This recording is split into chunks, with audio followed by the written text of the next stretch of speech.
Hai Kak Sapitri Love, thank you for the komennya. Dan aku mau sharingin sendiri pengalaman aku berpasangan dan mungkin berkomunitas. Memang berhadapan sama pasangan, apalagi kalau misalkan kita lagi jatuh cinta, ini pendapat aku subjektif ya, tidak benar atau tidak salah itu pengalaman aku gitu ya.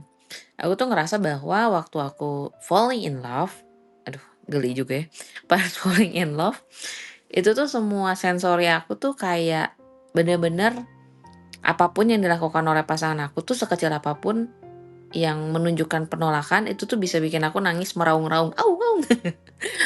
Dan tapi bersyukur ya, maksudnya aku sekali lagi bersyukur waktu aku ke psikiater lalu terdiagnosis sebagai ADHD, ketika aku ngerespon, mungkin kita sebutnya lebay gitu ya, tapi kalau kata aku bukan lebay karena itu emang sensori kita cara kerja seperti itu, ditambah mungkin kita mau PMS, karena faktor hormon memainkan peranan. Buat aku itu kayak, belajar memang berarti kita tahu bahwa kita butuh bantuan. Dalam berhubungan atau memiliki pasangan tuh memang sebagai seorang neurodivergent dan di sini adalah aku ADHD, itu aku ngerasa memang aku tuh takut banget sama rejection. Berusaha jadi people pleaser, kemudian overachiever, ke pasangan itu pengen dapetin, apa ya, penghargaan, pujian untuk setiap hal yang dikerjain tuh aku sangat-sangat relate.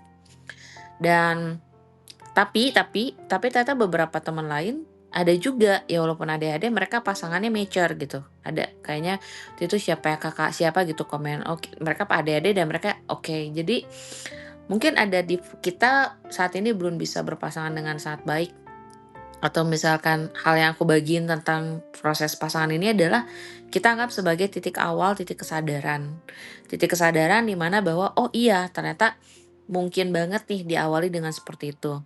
Tapi aku percaya dengan kita mengenal adanya awareness di awal, itu akan sangat membantu kita buat belajar siapa diri kita dan bagaimana kita bisa berkomunikasi dengan lebih baik dengan pasangan.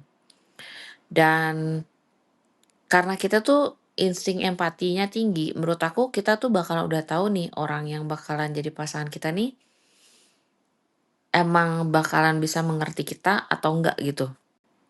Dan menurut aku memang harus belajaran dengan proses. Makanya biarlah pengetahuan kita tentang ADHD kita, diagnosa ADHD kita itu jadi start awal, bukan jadi ending dari perjalanan, tapi jadi titik awal kita mengenal bagaimana cara menghadapi cara kerja otak kita. Semangat ya, Kak.